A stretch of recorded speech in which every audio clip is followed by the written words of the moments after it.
Hello viewers, in today's lecture we are going to take up some problems related to increasing and decreasing functions. Viewers, increasing and decreasing functions is an important application of derivatives. I have already discussed the concept of increasing and decreasing functions in my earlier videos.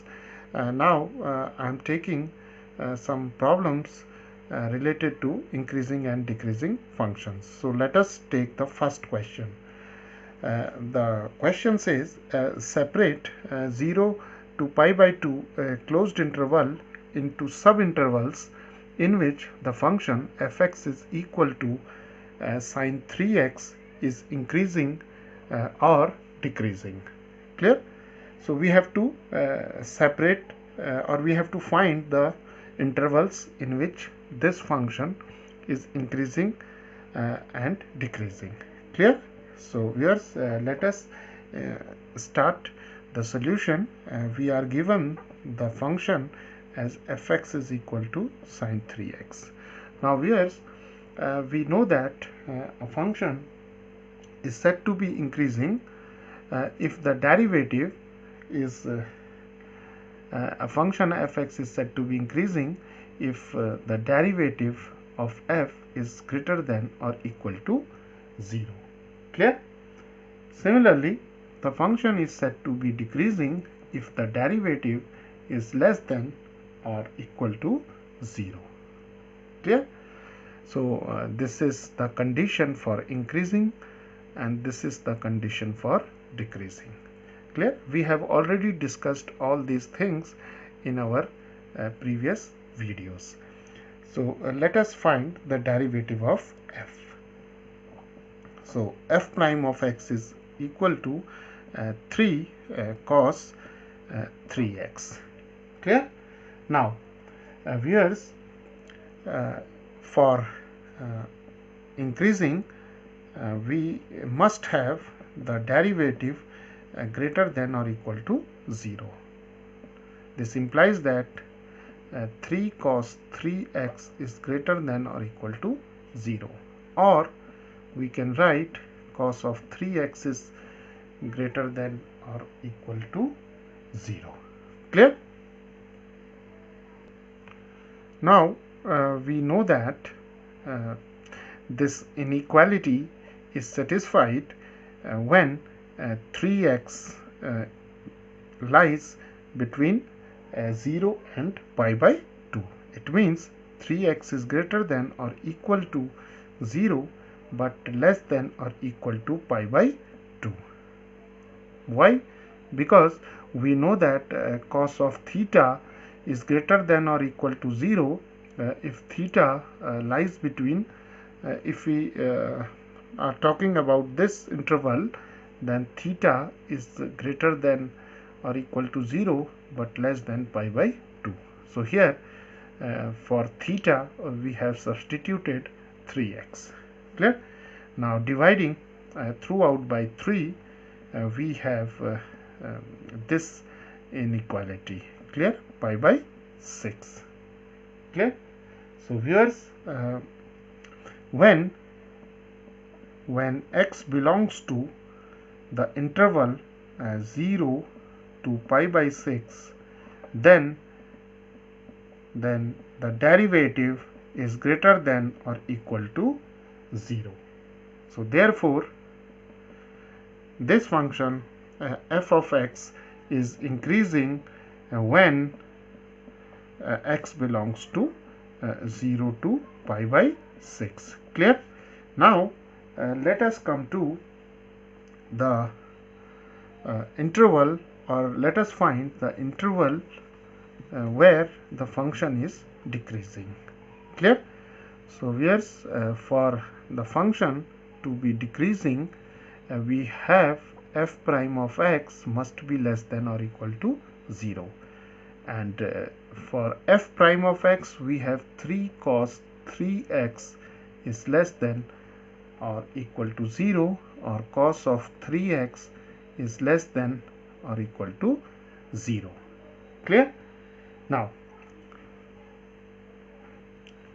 Now viewers, we know that if cos of theta is less than or equal to 0, then theta must lie between pi by 2 to 3 pi by 2. Clear? So here for theta we have 3x. So let us substitute the value of theta equal to 3x in this inequality.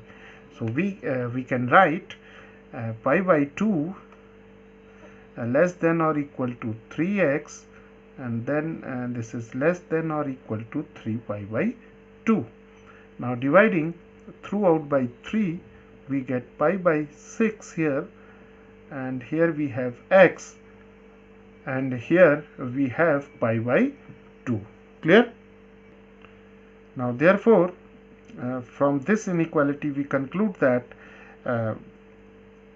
fx is decreasing when x belongs to the interval pi by 6 to pi by 2. Clear? So viewers, these are the intervals.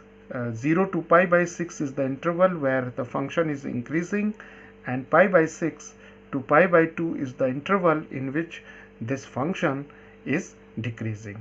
And suppose we have to show this interval or these intervals on number line, then we can have this is the line, and here we have 0, then we have pi by 2 here, and this is the point pi by 6. Clear? So here's when we have 0 to pi by 6, then we have the function as increasing, and when we have the interval from pi by 6 to pi by 2, then we have the function as decreasing. Clear?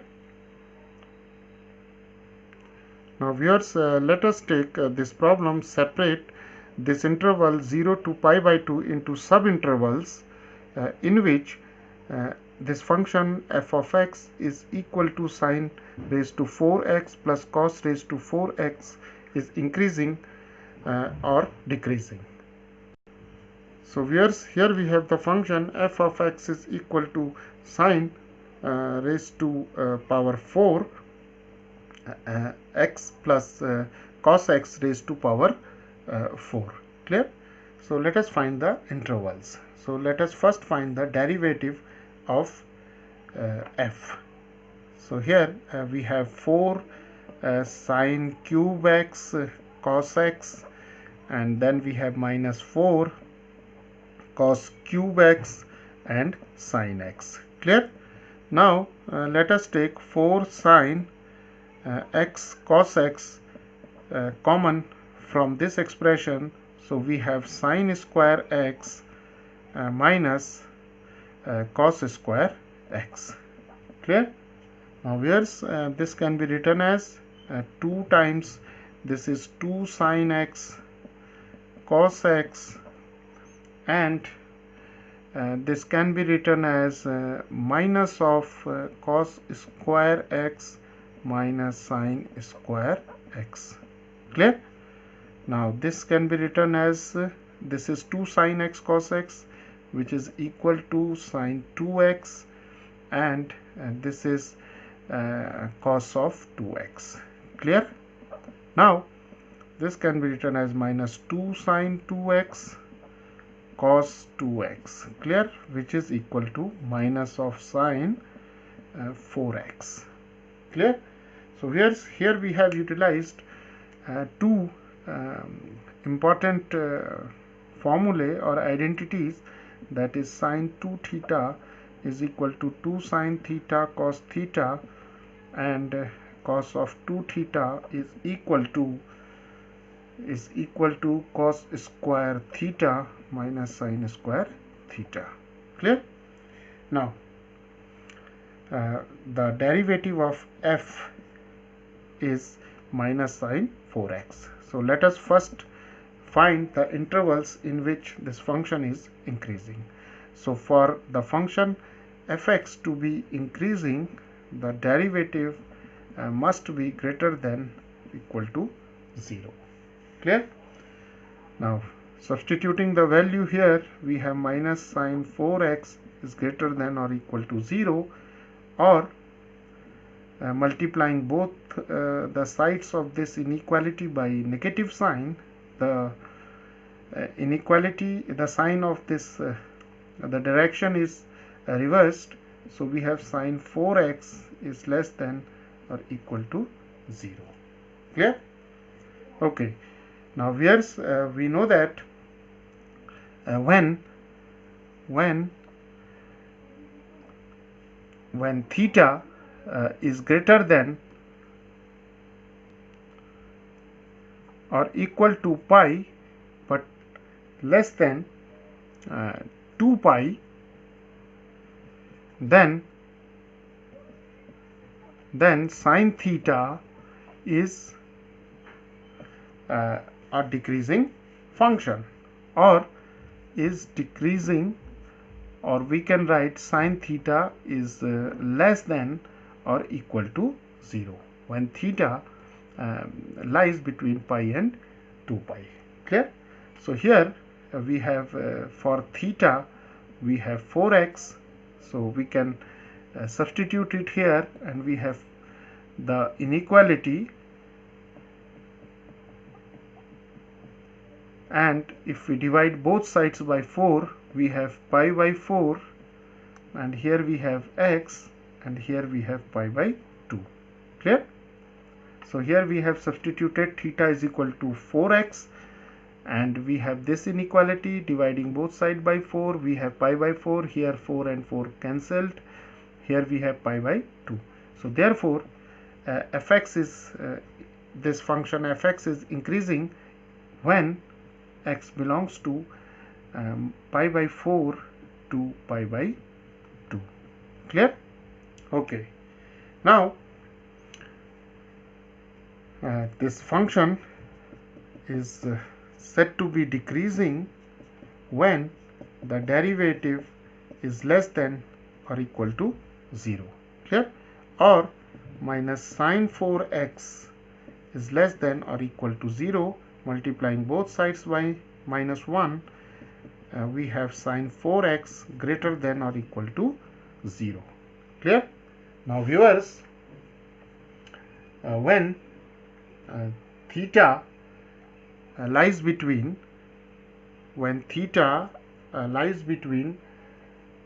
0 to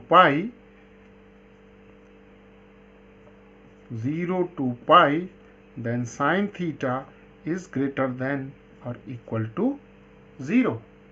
Clear? Now for theta we have 4x, so therefore we can write 0 less than or equal to, we have 4x, and here we have less than or equal to pi. Now dividing both sides by 4, we have 0 less than or equal to x, and less than or equal to pi by 4. Clear? Therefore this function fx is said to be decreasing when x belongs to 0 to pi by 4. Clear? So whereas this is the interval when the function fx is said to be increasing, and this is the interval where the function is said to be decreasing. Clear?